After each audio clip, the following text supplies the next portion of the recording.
Praise road. હું Stanley Macwan, મારી YouTube channel Gujarati Bible સ્ટડીમાં તમારું સ્વાગત છે. મારી ચેનલને આજે અત્યારે આગળ તમે સબસ્ક્રાઈબ કરી લો અને ઈશ્વરના જ્ઞાનમાં તમે વધતા જાઓ.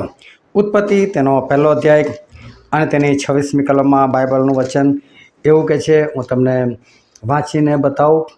અને દેવે કહ્યું કે આપણે પોતાના સ્વરૂપ તથા પ્રતિમા પ્રમાણે માણસને બનાવીએ.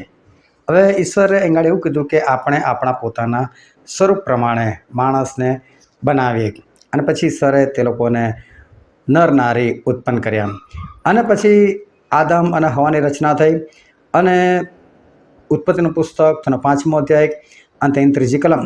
અને આદમ 130 વર્ષનો થયો ત્યારે તેને પોતાની પ્રતિમા તથા સ્વરૂપ પ્રમાણે દીકરો થયો અને તેણે તેનું નામ શેથ પાડ્યું.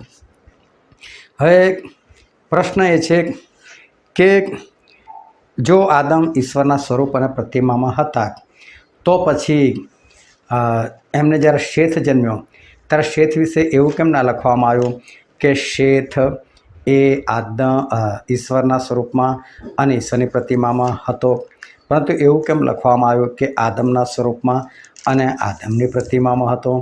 તો એવું તો શું થયું કે હવે શું ઈશ્વરનું સ્વરૂપ કે ઈશ્વરની પ્રતિમા નહોતી અને હવે શું આદમનું સ્વરૂપ અને આદમની પ્રતિમામાં કોઈ ફેરફાર થયેલો હતો? કેમ બાઇબલમાં આવું લખવામાં આવ્યું કે શેથ એ આદમના સ્વરૂપમાં અને આદમની પ્રતિમામાં હતો? એની પાછળનું રહસ્ય શું છે તે જાણવા માટે આ વિડીયોને તમે આખો જુઓ.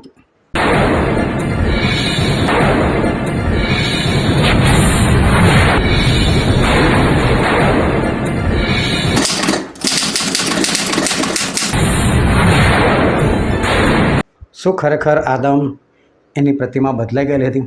જો ઈશ્વરે એદનવાડી બનાવેલી એ ખૂબ સુંદર હતી અને ખૂબ સુંદરતાની અંદર એનું સર્જન કરેલું હતું.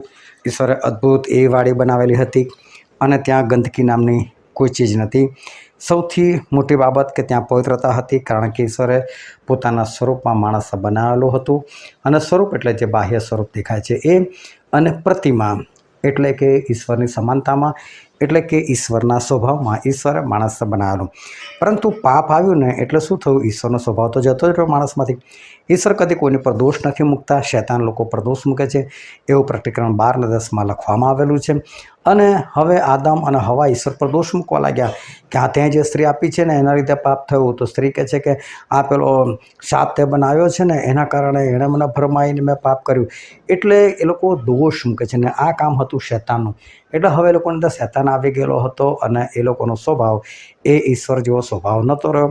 ટૂંકમાં એ લોકો હવે પવિત્ર નથી રહ્યા, પાપમય જીવન છે અને એ લોકોની પાસે ઈશ્વરનો આત્મા નથી અને ઈશ્વરની સમાનતા એ લોકો ગુમાવી બેઠેલા છે. એટલે આપણે એવું કહી શકીએ કે જ્યારે શેથ જન્મે છે ત્યારે એવું તો લખાય કે ભાઈ ઈશ્વરની સમાનતામાં એટલે કે એ નહોતો, એટલે કે આદમની પ્રતિમામાં એટલે કે હવે આદમના સ્વભાવમાં જન્મ્યો, એ વાત સાચી છે. પરંતુ શું સ્વરૂપ પણ બદલાયું? શું બાહ્ય સ્વરૂપમાં પણ કંઈક ફરક આવ્યો?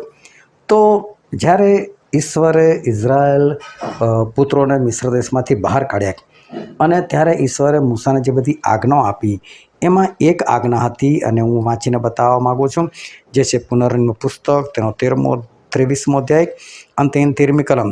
તારા હથિયારોમાં તારી પાસે પાવડો રહે અને જ્યારે તું દિશાએ જાય આ જૂની ભાષા છે. દિશાએ જાય એટલે કે તું ટોયલેટ કરવા જાય, સંડાસ કરવા માટે જાય, ત્યારે તેનાથી તારે ખોદીને તારામાંથી નીકળેલો મળ ઢાંકી દેવો.